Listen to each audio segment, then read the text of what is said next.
Le 11 février 2026, dans une salle d'audition du Congrès américain, s'est joué un théâtre dont les Congolais ne sont ni les auteurs ni les acteurs principaux, mais dont ils resteront les victimes éternelles. Pendant 3 heures, des parlementaires américains, des analystes de think tanks washingtoniens et un ancien ambassadeur ont disséqué l'avenir de la République démocratique du Congo, comme on découpe un gâteau dont on s'apprête à distribuer les parts. Cette audition devant le sous-comité des affaires africaines de la Chambre des représentants, présidée par le congressman Chris Smith, n'était pas une simple session de surveillance parlementaire. C'était la mise à nu d'une vérité que les communiqués officiels sur les accords de Washington avaient soigneusement occultée. La paix proposée à la RDC n'est pas une paix pour les Congolais, mais une pacification stratégique au service des intérêts miniers américains. Décortiquons ce qui s'est vraiment dit dans cette salle. Analysons ce que le silence révèle. Exposons les contradictions qui transforment cet accord de paix en mécanisme légalisé d'appropriation des ressources congolaises. Lorsque la représentante Sarah Jacobs prend la parole, elle lâche une vérité explosive que personne dans l'administration Trump n'avait osé formuler publiquement. La représentante Jacobs déclare « Je suis extrêmement préoccupée par le fait que l'absence de consultation et d'inclusion de la société civile et des communautés locales condamne le processus de paix à l'échec avant même qu'il ne commence. » Traduisons ce que cache cette phrase diplomatique. Les accords de Washington ont été négociés dans le mépris total du peuple congolais, pas les organisations de la société civile, pas les victimes de violences sexuelles, pas les communautés déplacées, pas les enfants qui travaillent dans les mines. Personne n'a été consulté. C'est un accord entre présidents, négocié au-dessus des têtes de ceux qui en subiront les conséquences. La représentante Jacobs enfonce le clou avec une donnée scientifique que l'administration a manifestement ignorée. Elle affirme « Plusieurs études ont démontré au fil des années que les accords de paix sont plus durables et pérennes lorsque la société civile y est impliquée. Notamment une étude qui a montré que l'implication de la société civile réduit le risque d'effondrement de la paix de 64%. 64%, ce n'est pas une statistique anodine. C'est la différence entre un accord qui tient et un accord qui s'effondre. Or, l'administration Trump a sciemment choisi d'exclure les acteurs qui auraient pu garantir la durabilité de la paix. La réponse nous vient d'Ethan Tan, analyste de l'America First Policy Institute, l'un des think tanks proches de Trump. Lorsqu'il décrit les bénéfices des accords, il ne mentionne à aucun moment les Congolais. Ethan Tan déclare « Stabiliser cette région sécurise les chaînes d'approvisionnement américaines pour la défense et la manufacture et réduit notre dépendance aux importations de pays comme la Chine. » Traduisons ce langage technocratique. Les accords de Washington ne visent pas à mettre fin à la souffrance des Congolais. Ils visent à permettre aux États-Unis de remplacer la Chine comme puissance extractrice dominante en RDC. Le cobalt, le cuivre, le coltan doivent désormais alimenter l'industrie américaine plutôt que chinoise. Les Congolais restent spectateurs de leur propre pillage. Seul le drapeau de l'exploiteur change. Christian Gérard Nema, chercheur au Carnegie Endowment for International Peace, le dit plus diplomatiquement, mais tout aussi clairement. Nema affirme « Le cadran géopolitique du processus de paix risque de saper les incitations des différentes parties prenantes dans leur approche des États-Unis. » Traduisons ce que cache ce langage académique. En transformant la paix en RDC en enjeu de rivalité entre superpuissances, Washington pervertit les motivations de tous les acteurs. Kinshasa et Kigali ne sont plus motivés par la nécessité de protéger leur population, mais par la nécessité de plaire à Washington pour obtenir des contrats miniers et des investissements. La paix devient une marchandise qu'on négocie contre l'accès aux ressources. La représentante Jacobs déclare « Seulement 5 jours après la signature des accords de Washington entre le président Tshisekedi et le président Kagame organisé par le président Trump, le M23, colocalisé avec l'armée rwandaise le long des lignes de front, s'est emparé de la ville stratégique d'Uvira dans le sud Kivu. » La réponse d'Ethan Tan à cette violation flagrante est révélatrice de la logique de Washington. Ethan Tan répond les responsables américains ont été crédités d'avoir réussi à faire pression sur le Rwanda et le M23 pour qu'ils se retirent de leur position à Uvira, renforçant ainsi leur engagement à aider la RDC à conserver son intégrité territoriale.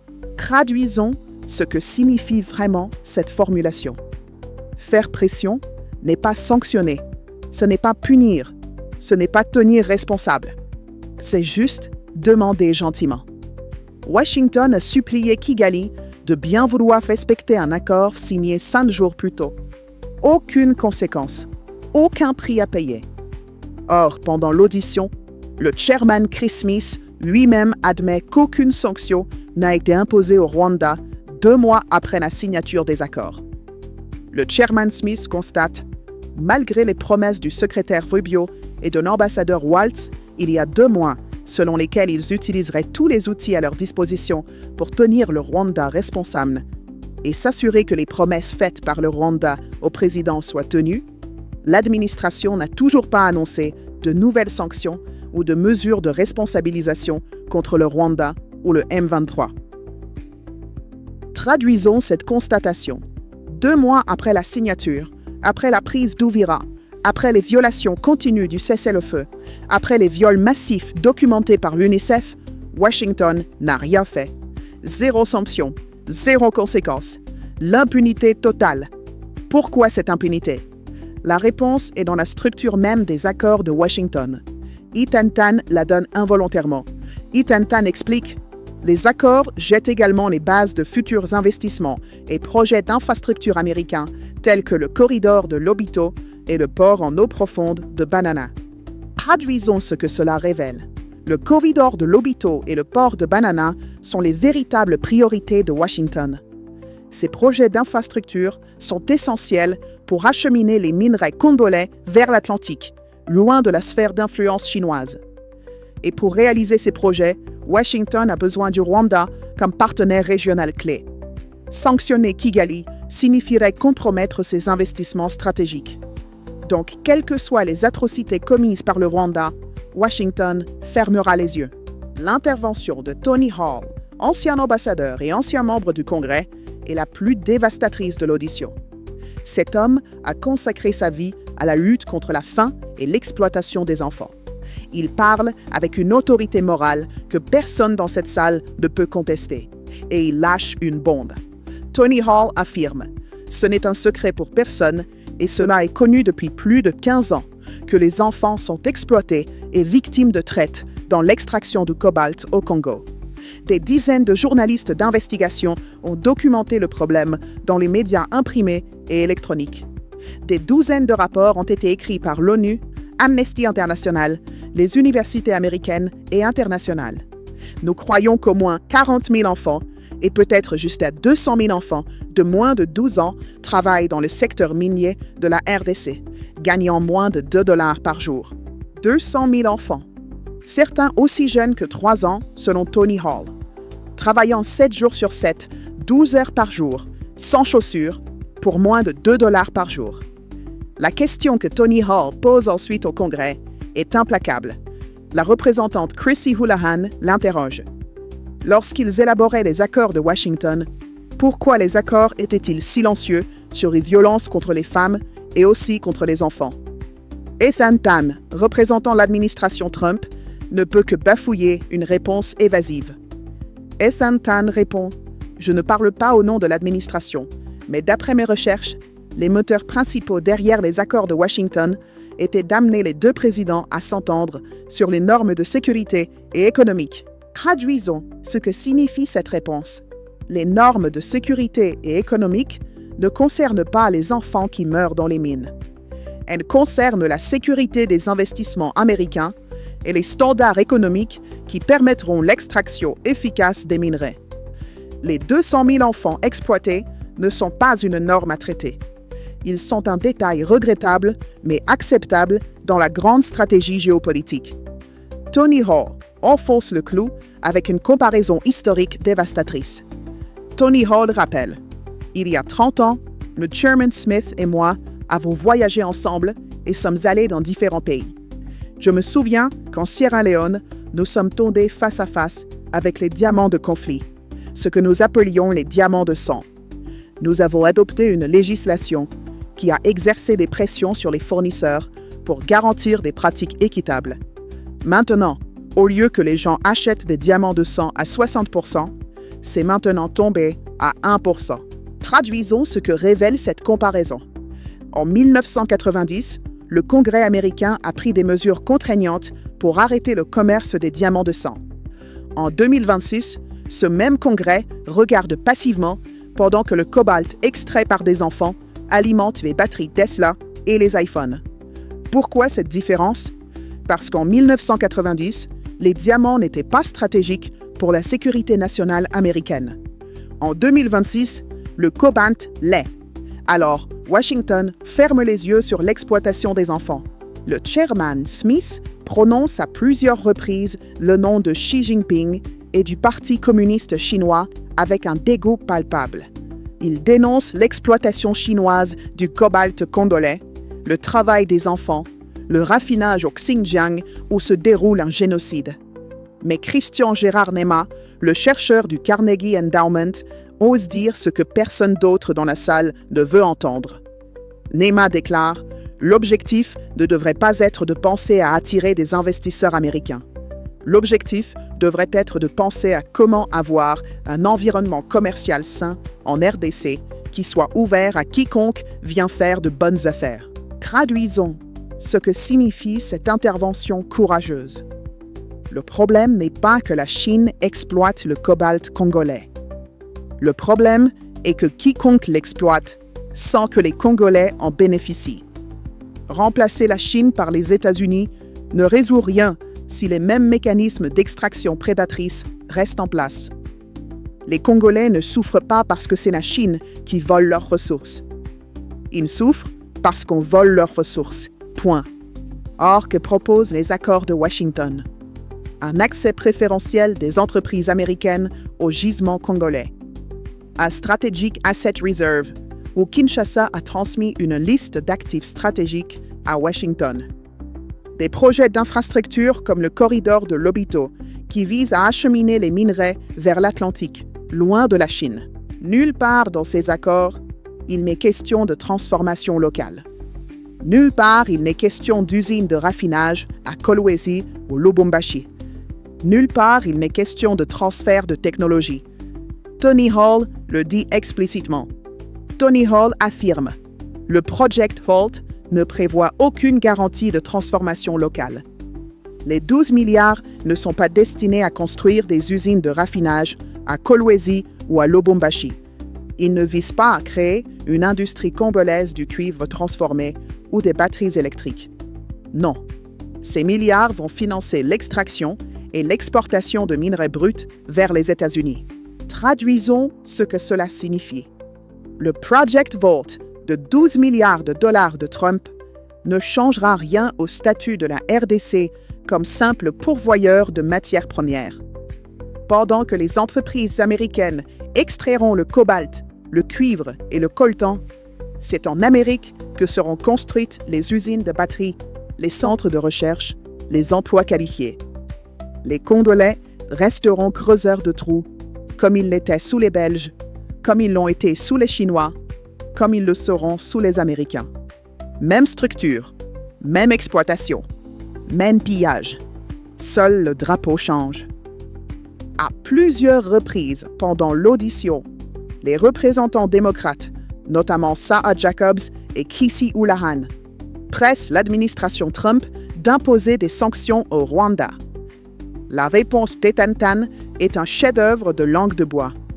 Ethan Tan déclare « Les responsables américains ont été crédités d'avoir réussi à faire pression sur le Rwanda. Le département d'État a été catégorique sur la poursuite de sanctions si les violations continuent. » Traduisons cette formulation au conditionnel. Si les violations continuent, pas parce que les violations ont eu lieu, pas parce que le Rwanda a violé l'accord 5 jours après sa signature. Non, si elles continuent.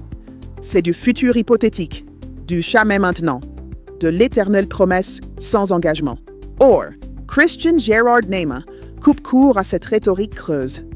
Nema affirme L'interférence du Rwanda dans l'est de la RDC est réelle et doit être stoppée. Il n'y a aucun débat là-dessus. Cependant, le Rwanda n'est pas le moteur principal de l'instabilité du Congo. Traduisons ce que révèle cette analyse. Washington concentre son discours sur le Rwanda, qu'il ne sanctionnera jamais parce que Kigali est un allié régional indispensable, tout en ignorant les causes structurelles de l'instabilité congolaise.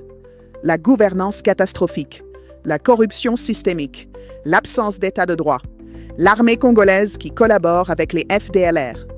Tout cela est passé sous silence parce que cela obligerait Washington à remettre en question sa stratégie même. Le chairman Smith lui-même admet involontairement cette réalité. Le chairman Smith déclare « L'espoir est que si cet accord devait vraiment porter ses fruits comme nous l'espérons et prions tous, le besoin d'adopter une législation comme la mienne deviendrait caduque. » Traduisons ce que signifie cet espoir. Si les accords de Washington fonctionnent, nous n'aurons plus besoin de sanctionner le cobalt chinois parce que les États-Unis contrôleront directement les mines congolaises. La législation de Smith sur le cobalt deviendra inutile, non pas parce que les enfants ne seront plus exploités, mais parce que ce seront des entreprises américaines qui les exploiteront au lieu d'entreprises chinoises. Ce n'est pas une politique de protection des enfants, c'est une stratégie de substitution impériale. Vers la fin de l'audition, le chairman Smith mentionne presque en passant un fait explosif. Le chairman Smith déclare « Le président d'Afrique du Sud vient de retirer ses forces de maintien de la paix, un peu plus de 700 personnes, du Congo. 700 soldats sud-africains, après 27 ans de présence en RDC, qui s'en vont. » Ethan Tan tente de minimiser la portée de ce retrait. Ethan Tan affirme « Le retrait de l'Afrique du Sud reflète la situation compliquée sur le terrain, mais ne devrait pas être considéré comme un abandon régional du Congo. » Traduisons ce « ne devrait pas être considéré ». On nous dit comment nous devons interpréter les faits, plutôt que de nous laisser les analyser nous-mêmes. On nous demande de ne pas voir ce qui est pourtant évident. Le retrait sud-africain est un vote de défiance envers les accords de Washington. Or, ce retrait est un signal d'alarme que Washington refuse d'entendre. Pretoria a compris que la MONUSCO n'a plus de rôle à jouer dans une région où les États-Unis dictent désormais la partition sans consulter les mécanismes africains. L'Afrique du Sud, membre des BRICS, n'a aucune intention de servir de caution africaine à un accord négocié entre Washington, Kinshasa et Kigali sans consultation continentale véritable. Christian Gérard Nema le dit avec une précision chirurgicale. Nema affirme « Cette fragmentation crée une responsabilité peu claire de la part des différentes parties, un manque d'étapes mesurables et une marginalisation involontaire de l'UA, l'organisation qui est de loin la mieux placée pour traiter le conflit sur le terrain parce que le conflit se déroule en Afrique. » Traduisons ce diagnostic. La marginalisation de l'Union africaine n'est pas un effet secondaire regrettable des accords de Washington. C'est une conséquence structurelle d'un processus conçu à Washington, pour Washington, par Washington. L'UA, la SADC et l'architecture de sécurité régionale ont été court-circuitées au profit d'un deal bilatéral qui sert les intérêts stratégiques américains, pas la paix africaine. Lorsque la représentante Sarah Jacobs interroge Christian Gérard Nema sur les obstacles à l'investissement occidental en RDC, sa réponse est d'une lucidité brutale. Nema répond « Le principal obstacle en ce qui concerne l'investissement étranger dans le secteur minier en RDC, particulièrement pour le cobalt et le cuivre, a été simplement la mauvaise gouvernance dans le secteur minier, le manque de transparence, le manque d'un système clair de gestion des revenus et l'interférence politique dans les activités minières. » Traduisons ce diagnostic. La corruption, l'opacité, le clientélisme, c'est cela qui empêche un secteur minier sain en RDC. Or, que fait le Strategic Partnership Agreement, signé parallèlement aux accords de Washington? Il crée un régime d'exception pour les entreprises américaines sans exiger que les mêmes standards s'appliquent à tout le secteur minier. Nema l'a dit explicitement. NEMA affirme: le cadre fournit des déclarations fortes pour protéger l'investissement américain en RDC. Mais je pense que ces dispositions devraient s'appliquer à l'ensemble du secteur minier, pas seulement aux entreprises américaines. Traduisons ce que révèle cette observation. Les Américains négocient des protections spéciales pour leurs investissements. Transparence, traçabilité, revenus pour les communautés locales, sans exiger que ces mêmes protections s'appliquent aux entreprises chinoises, européennes ou même aux acteurs locaux qui pillent les ressources. C'est un régime colonial où seuls les investisseurs américains ont droit à la bonne gouvernance. C'est exactement le modèle chinois. Contrat bilatéral, régime d'exception, enrichissement d'une élite locale complice, appauvrissement du peuple. Tony Hall confirme avec une amertume palpable. Tony Hall déclare: la RDC possède plus de 24 000 milliards de dollars de ressources minérales qui n'ont pas encore été exploitées et qui, si elles étaient développées, pourraient déclencher le développement économique le plus extraordinaire pour les familles, les tribus et le gouvernement de la RDC. Cependant, depuis trop longtemps, les responsables locaux ont été de connivence avec des entreprises étrangères corrompues qui extraient ces minerais, exploitent la main-d'œuvre pour s'enrichir eux-mêmes et nous trompent, nous, les consommateurs américains et occidentaux. Et tristement, au lieu de profiter de sa richesse, le peuple de la RDC continue de vivre dans une profonde pauvreté, avec 73% des 109 millions de personnes vivant en dessous du seuil de pauvreté internationale. Traduisons ce que révèle ce constat accablant. 24 000 milliards de dollars de ressources, 73% de pauvreté. Ce n'est pas une contradiction, c'est une équation. Plus la RDC est riche en sous-sol, plus son peuple est pauvre en surface. Parce que la richesse ne reste jamais au Congo. Elle est extraite, exportée, transformée ailleurs. Et les accords de Washington ne changeront rien à cette équation coloniale. Le Regional Economic Integration Framework, REIF, présenté comme l'innovation majeure des accords de Washington, est décrit par Ethan Tan en termes élogieux. Ethan Tan affirme: le cadre va au-delà de la portée des accords passés, travaillant en tandem avec le cadre de Doha signé en novembre dernier, et implique une supervision régionale de l'Union africaine. Traduisons ce langage promotionnel. Le RIF prétend appliquer l'Union africaine, prétend aller au-delà des accords précédents. Mais qu'en est-il vraiment? Christian Guérard NEMA démonte cette façade avec une question simple. NEMA déclare: le RIF fournit suffisamment d'incitations pour toutes les parties impliquées à s'engager dans la paix et la stabilité dans la région, à faire partie d'un processus de développement.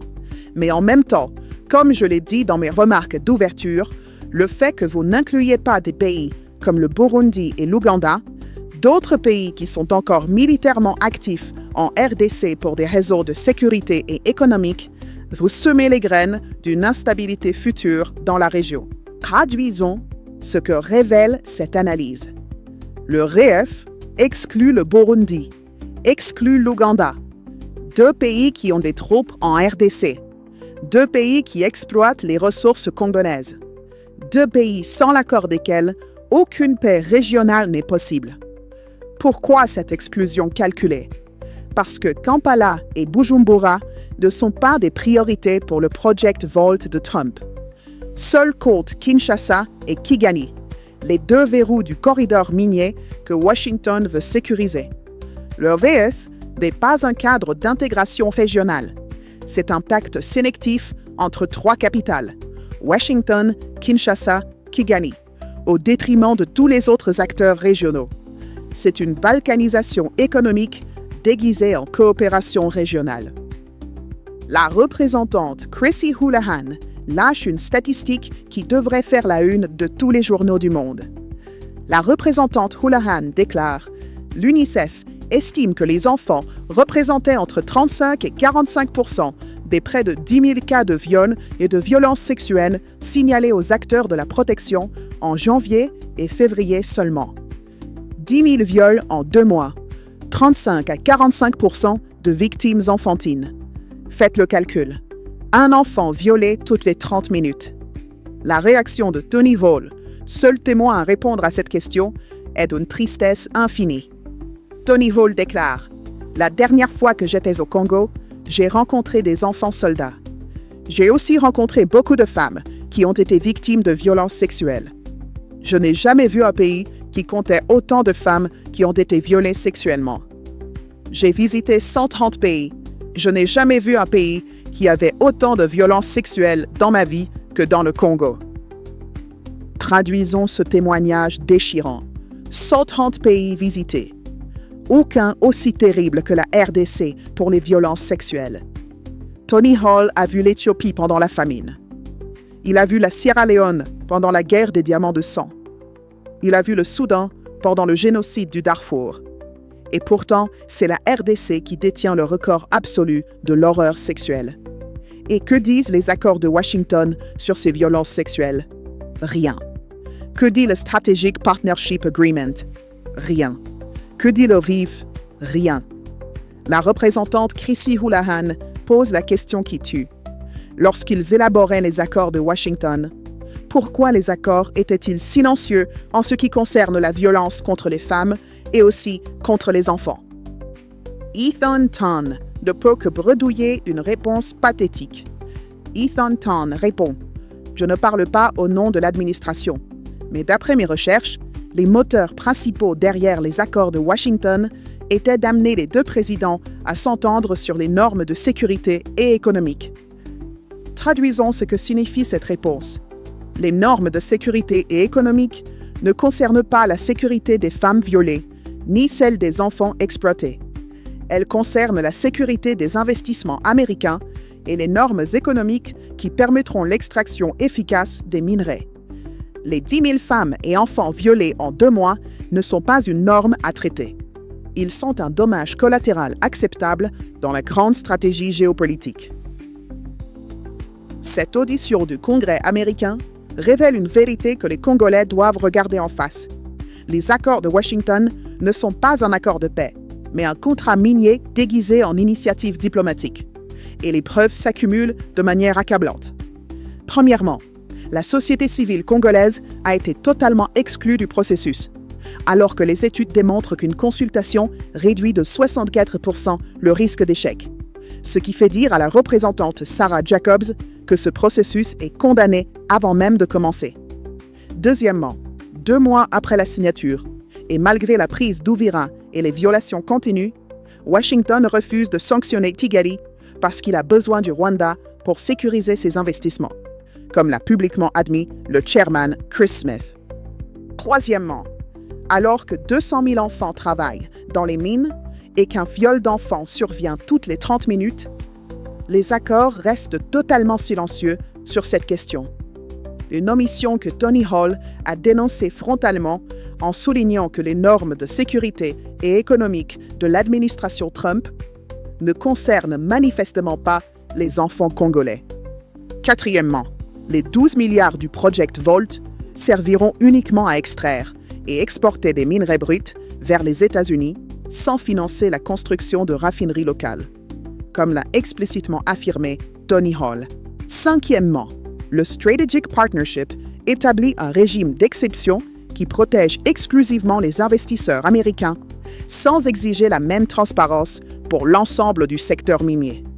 Ce que Christian Gérard Nema a vivement critiqué en questionnant pourquoi uniquement les entreprises américaines bénéficieraient de ces protections. Enfin, l'Union africaine, la SADC et les mécanismes régionaux sont court-circuités au profit d'un deal Washington-Kinshasa-Kigali, créant ce que Christian Gérard Nema a qualifié de marginalisation involontaire de l'UA. Tony Hall, avec toute l'autorité morale de ses 40 ans de combat humanitaire, a résumé l'enjeu en une phrase dévastatrice. Tony Hall affirme « Nos téléphones portables, nos véhicules électriques sont subventionnés par le travail de personnes exploitées, en particulier des enfants. Je les appelle des batteries de sang. » Traduisons ce que signifie cette formulation. Batterie de sang. Comme les diamants de sang dans les années 1990. Sauf qu'aujourd'hui, contrairement aux diamants, le cobalt est stratégique pour la sécurité nationale américaine. Alors Washington ne fera rien. Les enfants continueront de mourir dans les mines. Les femmes continueront d'être violées comme armes de guerre. Et les accords de Washington permettront tout cela en toute légalité. Le chairman Smith lui-même, malgré toute sa bonne volonté et sa législation sur le cobalt, l'admet involontairement. Le chairman Smith déclare « L'espoir est que si cet accord devait vraiment porter ses fruits, comme nous l'espérons et prions tous, le besoin d'adopter une législation comme la mienne deviendrait caduque. » Traduisons ce que révèle cet espoir. Si les Américains contrôlent directement les mines congolaises grâce aux accords de Washington, nous n'aurons plus besoin de sanctionner le cobalt chinois. Le problème ne sera pas résolu. Il sera juste américanisé. Les Congolais ne figurent nulle part dans cette audition. Ils sont l'objet, jamais le sujet. On parle d'eux, jamais avec eux. On décide pour eux, jamais grâce à eux. Christian Gérard Nema a raison lorsqu'il recommande. Les États-Unis devraient soutenir publiquement et de manière décisive un dialogue congolais facilité par l'Union africaine pour défendre un processus continental qui traite de la crise fondamentale de la gouvernance, du renforcement des institutions et de la réconciliation nationale. Mais Washington ne le fera pas. Pourquoi? Parce qu'un vrai dialogue congolais, inclusif, piloté par l'Union africaine, risquerait de produire un accord qui privilégie les intérêts congolais plutôt que les intérêts américains. Un tel dialogue pourrait exiger la transformation locale des minerais, pourrait exiger des emplois qualifiés pour les Congolais, pourrait exiger la fin du travail des enfants, pourrait exiger la justice pour les victimes de viols de masse. Et tout cela entrerait en conflit avec la logique extractive qui sous-tend les accords de Washington. La question n'est donc plus « les accords de Washington vont-ils apporter la paix ?» La vraie question est « combien de temps les Congolais vont-ils accepter qu'on négocie leur avenir sans eux ?» Cette audition du Congrès a révélé involontairement la vérité. Washington n'a aucune intention de consulter les Congolais. Les représentants démocrates l'ont dénoncé. Les témoins indépendants l'ont confirmé. Seuls les représentants de l'administration Trump ont tenté de nier l'évidence. Mais les faits sont têtus. Et les faits disent ceci. Les accords de Washington institutionnalisent le pillage des ressources congolaises sous couvert de paix. C'est un colonialisme du 21e siècle, habillé du vocabulaire de la coopération mutuellement bénéfique et du partenariat stratégique. Les Congolais méritent mieux. Ils méritent une vraie paix. Une paix négociée par eux, pour eux. Une paix où leurs enfants n'auront plus à mourir dans les mines. Une paix où leurs femmes ne seront plus violées comme armes de guerre. Une paix où leur richesse naturelle servira à construire leur propre avenir, pas celui des puissances étrangères. Merci de votre attention exigeante. Cette analyse était nécessaire. Le silence serait une complicité. Que Dieu bénisse la République démocratique du Congo. Que Dieu protège son peuple et que la vérité, enfin, triomphe du mensonge.